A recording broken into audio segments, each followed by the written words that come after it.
Welcome everybody to Osme Perfumery, and as you can see here, I have a very special guest, Josie Plumey. Hi. Welcome. Thank you. Yes. Thank you. Hi everyone. This is awesome. I'm very excited. She's going to talk coming up next on 3 of her favorite perfumes from the brands that she's representing here today, and that is BDK, Veronique Gabai, and Fragrance du Bois. So stay tuned. It's coming up next.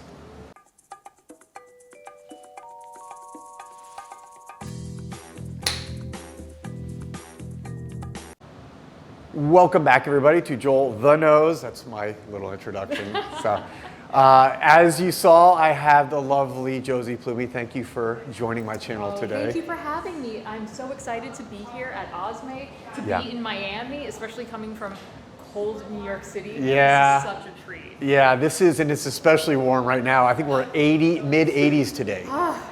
So this is like basically summer almost. Yeah, it is. It is summer for me. In December, which is a nice break, especially for the weekend. Yeah. So I'm glad we got great weather for you here, and it's so fun having you here today. And Veronique Gabai is joining us later, right? This afternoon. I'm so excited about this.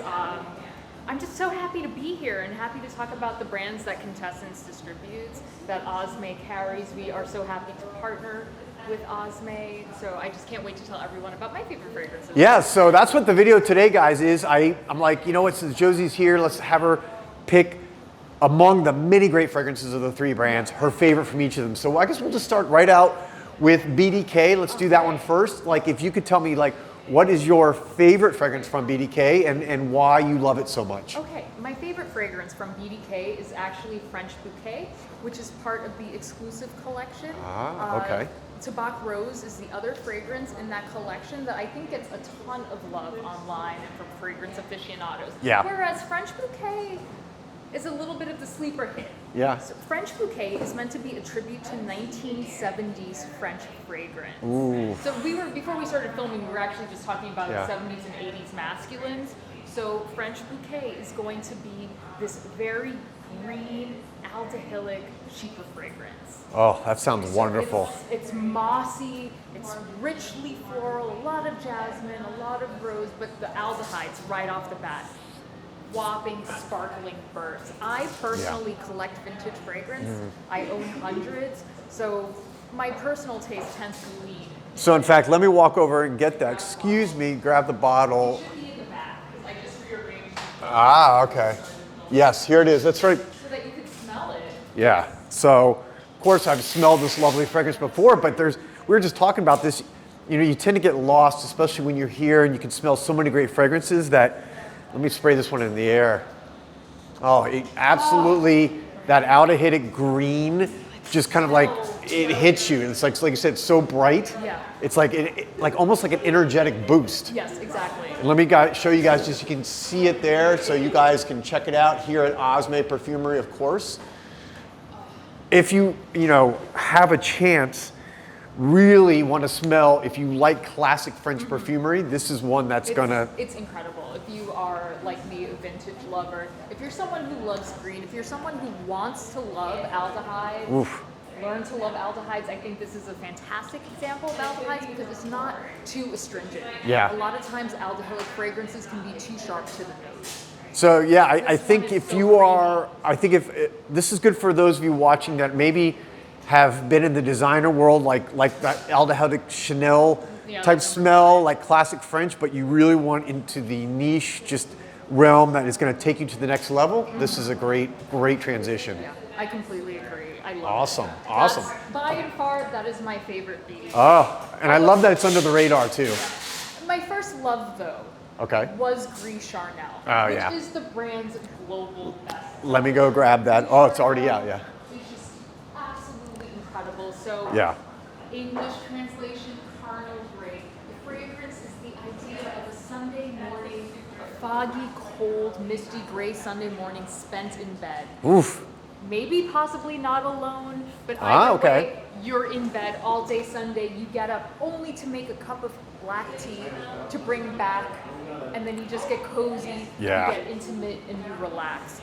So I love the color of that too. Like you said, it looks like a black tea or a gray tea, It's incredible. And then I love fig. Fig is another favorite note of mine. And when you spray this on the skin off the bat, you just get this incredible fig and black tea accord. Yeah. It just smells like expensive French breakfast tea with this very lovely iris, and as we were talking about before, our love of vetiver. Yes. Vetiver and sandalwood at the base to give you that sort of musky skin feel, to give you the warmth of being enveloped in bed, enveloped in sheets. This is one of those fragrances to me that is so wonderful on the skin. And I love fragrances that smell like skin or have that essence of skin. And this kind of, like you said, it has that in a way. I think maybe it's the creaminess of the sandalwood. It's really delicious. The fig too. Yeah.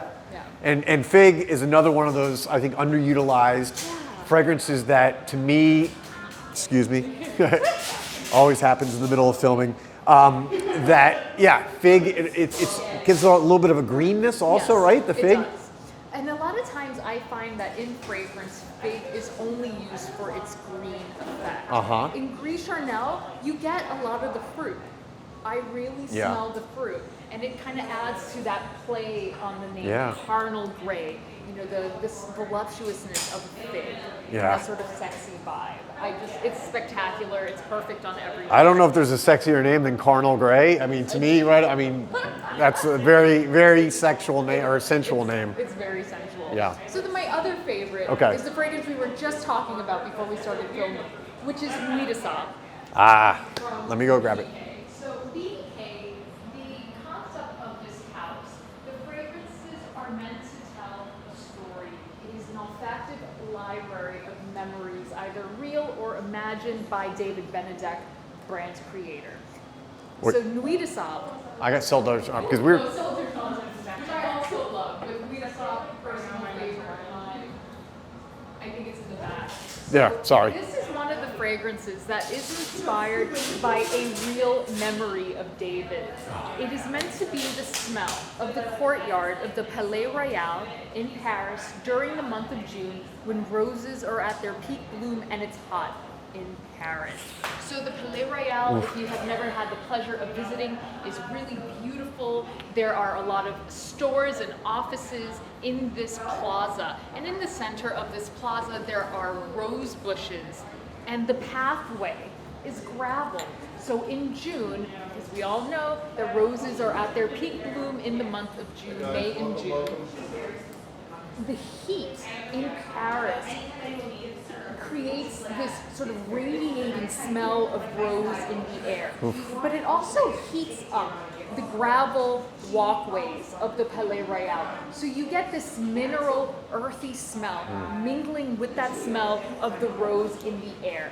And this is that smell. So it's using rose and sandalwood. The sandalwood here is not as dry as, say, in Gris Charnel. The sandalwood here is very humid.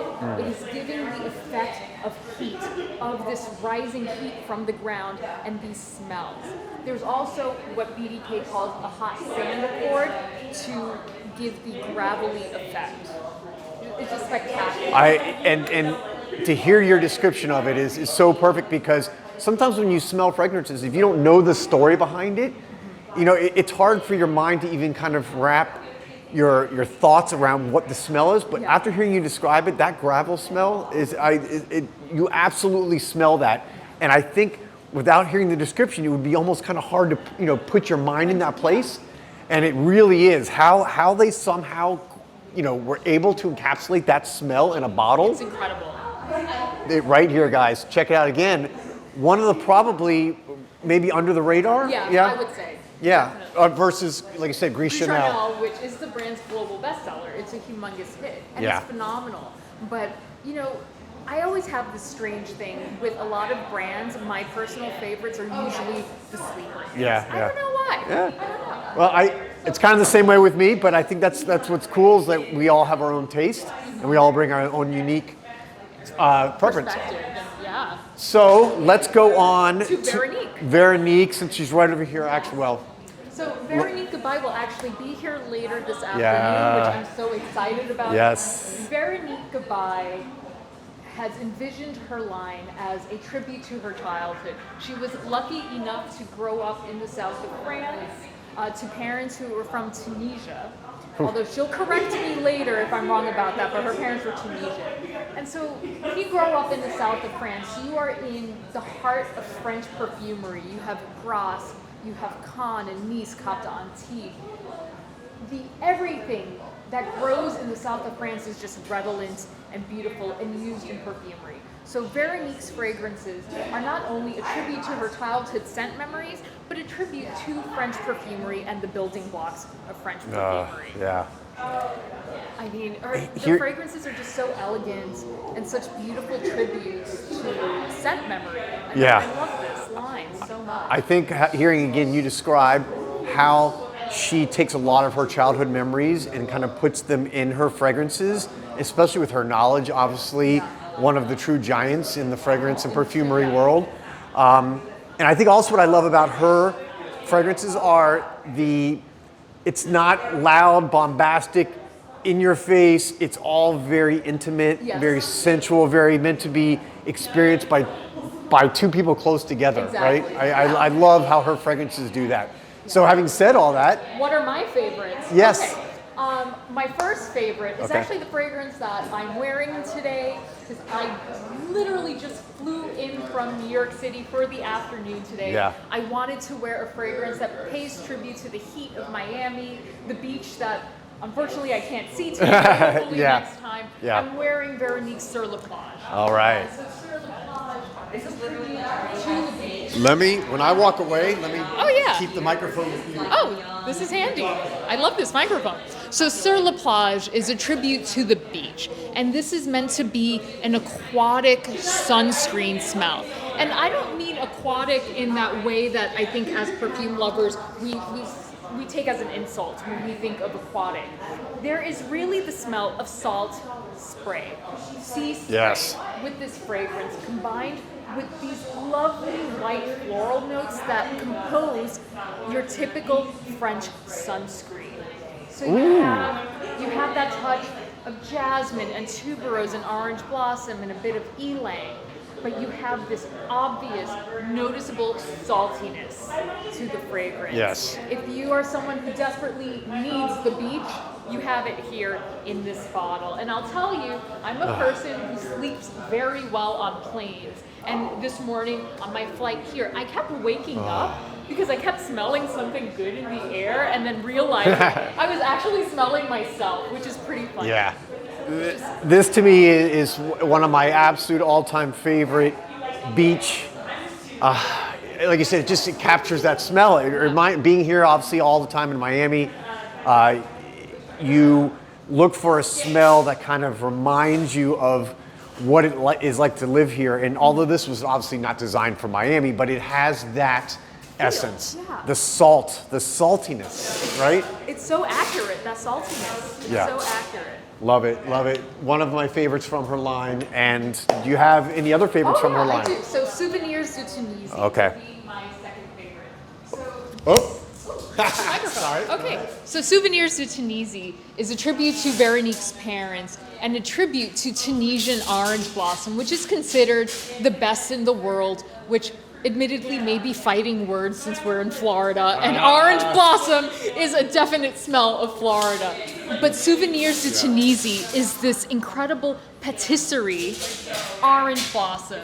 So this wasn't necessarily the inspiration for this fragrance, but it is a story that I have to tell, because this fragrance really and truly smells like the dessert I'm about to tell you about. In the mid-50s, 1954, Brigitte Bardot, the famous French actress, was in the south of France filming And God Created Woman, which is the film that made her truly famous. And as many men of that era likely had, there was a baker in Saint-Tropez who had a crush on Brigitte Bardot and decided to invent a pastry to honor her and honor her presence there while she was filming the movie. And thus was born quite possibly one of the best desserts on this planet, and that is the tarte tropezien. Oh boy. And what is this? So I want you to smell this while I talk about this. That is quite the, by the way, that's quite the move. That may be the best romantic move I've ever heard. So tarte tropezien is a brioche cake that is split in half. And in the center, in between these two halves of the brioche, there is pastry cream that is scented with orange blossom water and almond. Oh, yeah. Okay? Oof. So then you put that layer of cream on one half of the brioche, you slap the other half of the brioche on top, you encase the side with slivered almonds, and then the top is crusted with rock sugar. Jeez. And then you garnish with orange blossoms. Not only is this one of the most divine cakes you'll ever have in your life, this fragrance smells exactly like it, because with this orange blossom you do have almond, you have tonka bean, and you have musk and vanilla. So not only is it voluptuously and gorgeously floral, it is edible in the most seductive way. And if that doesn't make you want to travel to France to try this amazing dessert, because while wearing this fragrance, I think would be the perfect. You'll have to look it up and see I will. if I there's absolutely. someone in Miami who makes it. I will now. In New York City, there's only one place. Oh, okay. And I only recently discovered it. And when I tell you, it was like being back in Cannes, being back in the south of France, every bite divine. All right. So now then my third favorite, Okay. I think, is a shared favorite between the two of us. Yes. And that is Vert Desir. If you are someone who has always wanted to find a mint fragrance and have struggled to find a mint, because it's really hard to find a fragrance that truly smells like mint. A lot of times it's peppermint, it's spearmint, but actual fresh mint, almost impossible. And this is the smell of crushed mint. So Veronique tells a story of how mint just grew in her backyard as a child. So she would just walk around and crush the leaves. And when you do that, you get the essence of the mint on your fingers. And so she talks about being a little kid and just, rubbing her hands all over the mint and having that. And so this fragrance is, as you were saying so beautifully earlier, it's simultaneously refreshing, invigorating, but also calming, very centering. Mm-hmm. If you are someone who loves green, this is as green as it gets without being grassy, without smelling too bitter. Yeah. There is a warmth and a touch of smoke and spice, and I think that's really thanks to the absinthe note in this fragrance, which again, that wormwood is going to add an extra level of green that's more mysterious, that's darker, that's more seductive than just the mint by itself. Yeah, and I'm glad you brought that out, because I never even thought about it. I didn't really know about the absinthe in there. Mm-hmm. To me, it just is such a wonderful mint, unlike anything I've ever smelled, because sometimes mint can come across, especially to us here, I think in the States or in the West, as like a chewing gum or like a breath mint, or something. It's almost like antiseptic. Yeah, right. In the UK, if I'm not mistaken, mint is actually what's used to scent and flavor anesthesia. Yeah. Like medical products. Yes. So a lot of times they have a very negative view of it, right? The winter mints and spearmint in particular, Okay. that's the smell. Yeah. And like I was saying, it's really hard to find a true mint fragrance. Yeah. It's almost always peppermint or spearmint or. True. Yep. This is like crushed mint, like walking, like you said, on crushed mint leaves. And I love the story that it was inspired by her time, again, as a child. So, it's just so lovely. Really cool stuff behind the brand. Awesome. So that leaves one more brand. And, it's definitely, some would say the best for last. It depends on what your opinion is, but it's a great brand. I love Fragrance Du Bois. And I think that with Fragrance Du Bois, and I apologize everyone for the spiel I'm about to give you, but I think with Fragrance Du Bois, it's really important to learn a little bit about the background of the brand to understand why the fragrances are composed the way they are. I don't know if you had this experience the first time that you smelled Fragrance Du Bois, especially the original fragrances, the Shades Du Bois fragrances. Did you smell them and ask where the oud was? The first ones, interestingly, yes, to me, it was, I didn't quite get it. I didn't know if it was in there more as a subtle, composition, if it was used more to bring out, the aromas of the other notes. Exactly. But it wasn't to me, because I've smelled other ones like Sahara, where I'm like, that's oud, that's oud, right? And I was a little bit confused. So the original collection of Fragrance Du Bois, and Fragrance Du Bois, by the way, all of their fragrances that contain oud contain real oud. And not only is it real oud, it is oud that was sustainably, organically sourced by Fragrance Du Bois. They have their own oud farms in Thailand. They work with the communities there to ensure that oud, because the tree that oud comes from, the Aquilaria, is an endangered species. It was so important to Fragrance Du Bois to make sure that not only were they using the highest quality real oud, but that they weren't doing any damage to the earth, that they weren't, felling trees unnecessarily, that they weren't ruining the ecosystem and landscape of Thailand. This was so crucial to the brand. So when the brand launched in 2013, they launched with the Shades Du Bois fragrances. So if you have seen this collection online, these are the fragrances that say Oud Color Intense. Sahara Oud also launched with these original fragrances, and it was meant to be limited edition. That was meant to be the Oud of the house. It ended up being so popular that they had to keep it. Yeah. So the Shades Du Bois collection, the fragrances that are Oud Orange Intense, Oud Jaune Intense, Oud Vert Intense. Yeah. These fragrances are not meant to be your typical oud fragrances. Fragrance Du Bois wanted to use oud in a novel way for perfumery. When oud hit the market over a decade ago, we had these really crazy, huge ouds that were very bombastic, very Middle Eastern inspired, because oud is an ingredient of the Middle East, of Asia and Africa. But a lot of these fragrances were just too strong for many of us, and so Fragrance Du Bois wanted to create ouds for everyone. Regardless of your taste, if you're someone who leans more gourmand, if you're someone who leans fresh, more aromatic, more floral, they wanted to show you that oud could be used in these really novel ways. They wanted to turn oud into an ingredient that will be in French perfumery forever going forward. That it's not just something to be of the moment, because oud is not a trend.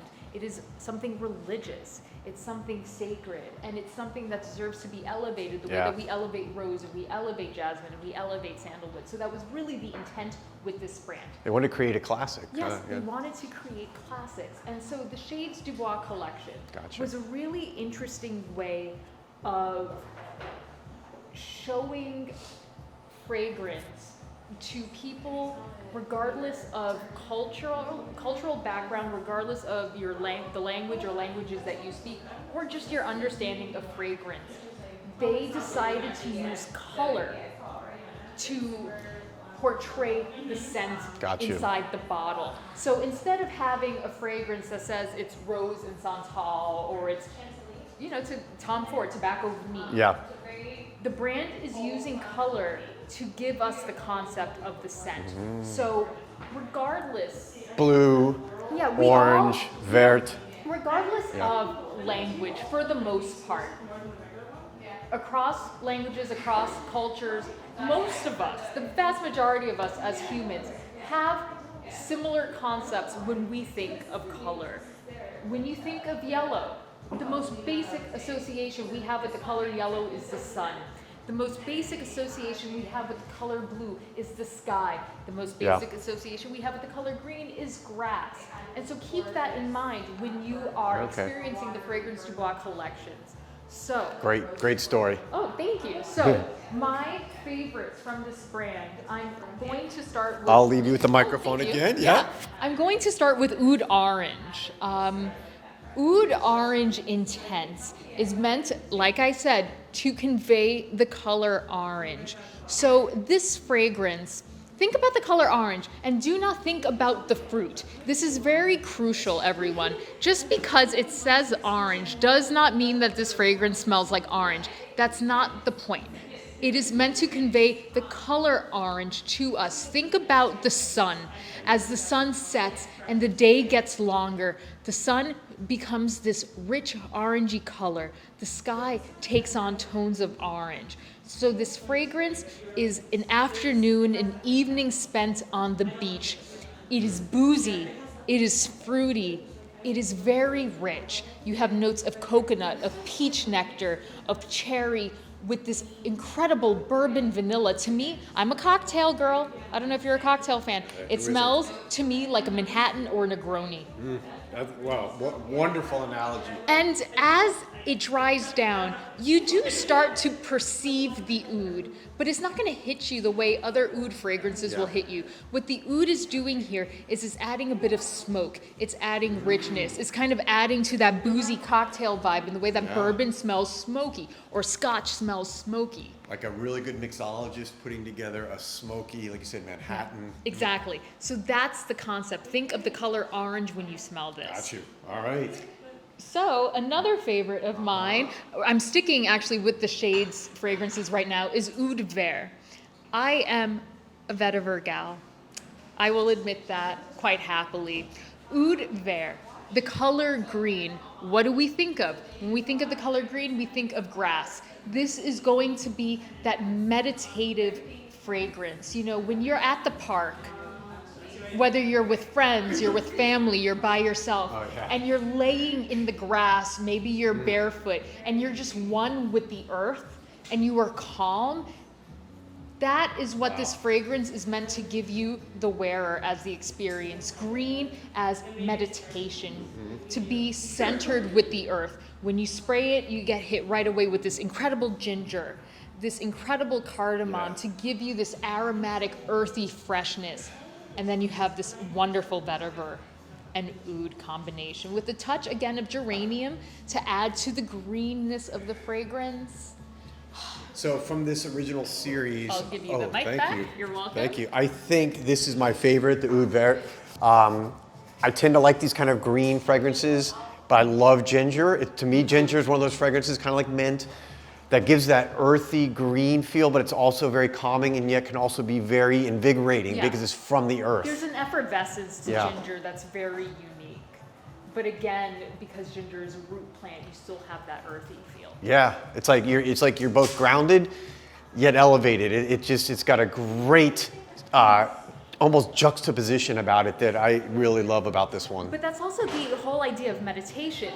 You are both grounded and elevated. So you see, this fragrance is doing exactly what the brand intended. Awesome. Yeah. So that last but not least, my other favorite from the brand is New York Fifth Avenue. And admittedly, I do have a little bit of a bias as a lifelong New Yorker. It is currently 2 weeks before Christmas as of today. New York Fifth Avenue, as part of the Fashion Capital's collection of Fragrance du Bois, is paying tribute to the great fashion cities of the world. New York Fifth Avenue, in particular, is a tribute to Fifth Avenue during the holiday season. In New York City, if you have never had the pleasure of going at this time of year, I highly recommend trying to make this trip possible one day, 1 year. The lights on Fifth Avenue are incredible. All of the stores just go all out with the decor. But they also will scent the stores, and they pump scent out into the street as a way of trying to lure you in to spend your money. So the idea of New York Fifth Avenue, you're on vacation in New York City. It is a cold day, although in New York it's 68 degrees right now. That's very strange. Oh, sounds perfect for me right now. It's perfect for all of us, but that's not typical. So imagine it's more like 30, 38 degrees in New York City. You're bundled up with your scarf and your sweater and your coat. Before you leave your hotel room, you spray on a little bit of your own fragrance that's a bit rosy. Okay. And then you hit the stores. You go to Bergdorf and you go to Saks, you go to Gucci, you go to Prada, you go to Chanel. Every single store will fragrance the stores, and they pump this fragrance into the street. So as you're going in and out of all of the stores, the fabric of your clothing is absorbing those smells. So then you're shopped out. You spent all your money. You need a break. You go to Rockefeller Center. You see the incredible tree. And at Rock Center, there are cafes. You could get a hot chocolate. You could get a spiked hot chocolate. You get some pastries. You get some chocolates. And so you're sitting there and you're admiring the tree, and you have the smell of the fresh pine. But you also have the smell of the chocolate from your hot cocoa. You have the smell of the booze from your spiked hot cocoa. You have the smell of the pastries and the candies that you're eating. And again, all of that is just being absorbed by your clothing. I want to go right now. I want to take a trip back tomorrow. I have a flight at 8:30. You want to come with me? I may join her. This sounds incredible. Yeah. So, and it is absolutely a very atmospheric fragrance. And when I say atmospheric, I mean it is a place in time It is the air around you. Like the Nuit de Sable from BDK is a very atmospheric fragrance. It is meant to smell like this particular moment, this particular place. And this, and I say this without bias, because I've lived in New York my entire life, I'm in my mid-30s, this truly smells like Fifth Avenue right now. Just incredible. And that story is exactly why, thank you, Right? why, you know, fragrances is so great and why it's so much better to hear that story. I've smelled, you know, this one many times. I've always enjoyed it, but it's that much better when you actually know what Fragrance du Bois was doing, trying to do, and then hearing from a lifelong New Yorker how they absolutely encapsulated Fifth Avenue during Christmas time. It's so, you smell this and you just get happy. Even if you're not a Christmas fan or you don't celebrate Christmas, there is a spirit in the city at this time of year that is undeniable. And again, even if you don't like Christmas, even if you don't like New York, if you're someone who's looking for a really interesting gourmand, especially if you're someone like me who doesn't typically wear gourmands, this doesn't scream edible. No, in fact, I would have never even, myself personally, thought of that as a gourmand, you know, so that's what's, you know, again, so cool about it, because when you know what they were doing with it and how they're making it probably one of the more versatile gourmands that you'll ever smell. I completely agree. Excellent. Oh, awesome. Well, guys, I hope you enjoyed this wonderful explanation of obviously BDK, Veronique Gabai, Fragrance du Bois, the stories from Josie, from the creators. I mean, this was basically like a mini masterclass among those three brands. And I really thank you for joining me, explaining, telling me about how you love it, and the love and the passion comes through. Thank you. And I want to walk away today with basically, I think, everyone she described. So anyways, guys, thanks for watching. Thank you those of you who have already subscribed. And of course, I'll be back soon with another video. And Josie, thank you so much. You're welcome. And It's a pleasure. yeah, we'll be back soon with another video. Peace and love. Bye, everyone. All right, bye.